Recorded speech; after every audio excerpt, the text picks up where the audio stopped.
Most food historians believe French fries are actually a Belgian invention, originating in the 17th century, when poor people had to resort to frying potatoes instead of fish. During World War I, fries were popular with American soldiers stationed in Belgium's French-speaking areas, which may be how they came to be called French fries.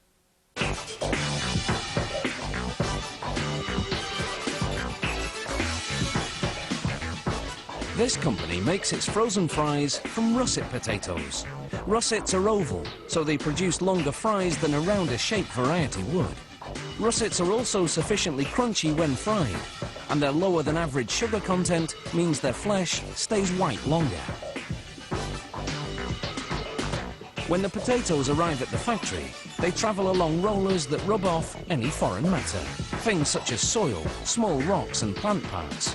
The rollers also scrape off the eyes. The potatoes then enter a washing station. As they spin in a revolving cage, water jets spray their surface, cleaning them thoroughly.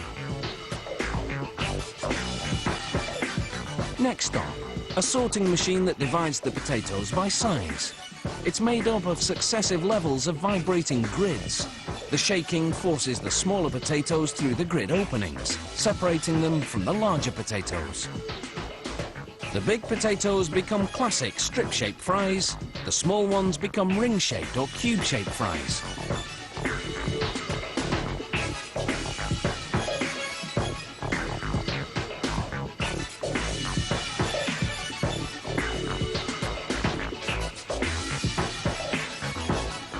After sorting, the potatoes drop into a collection bin.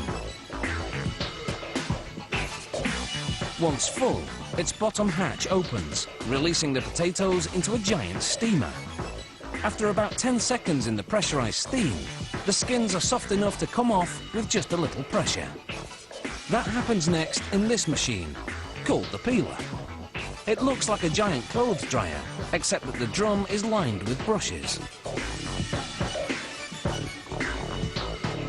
As the drum tumbles, the bristles rub off the skins.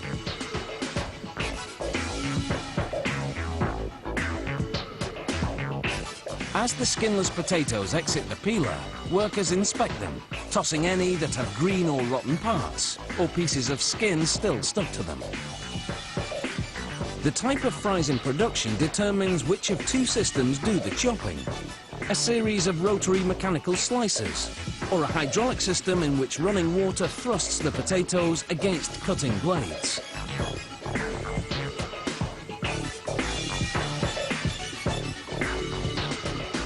The freshly cut potato pieces drop into a canal. Flowing water transports them to a conveyor belt that will move them through the next phases.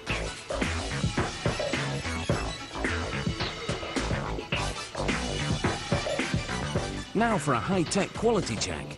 Each and every piece passes by a camera, in which a computer analyzes size and color. Any substandard chip is flagged and an air jet blows it off the production line. The good pieces fall into a water tank. As they soak, sugar leaches out of the flesh, so that they'll all turn out the same color once they're cooked. Then, a process known as blanching. The pieces go into hot water, then cold water. This firms up the flesh and makes the potato flavor more pronounced. Then it's into the fryer. The potatoes cook for about 2 minutes in non-hydrogenated vegetable oil. As the French fries leave the fryer, excess oil drains down through holes in the conveyor belt to a collection pan below. The fries now pass through the freezer area, which is between -15 and -25 degrees Celsius. They take about 10 minutes to freeze.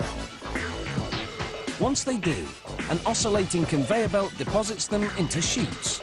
Each chute has a built-in scale set to the package weight, which for this production run is 4 kilograms. Once that quantity accumulates, the bottom of the chute opens and the fries drop into a plastic bag. All the customer has to do is drop these frozen French fries into boiling oil for 2 or 3 minutes, and they're ready to serve. Don't forget your salt and vinegar.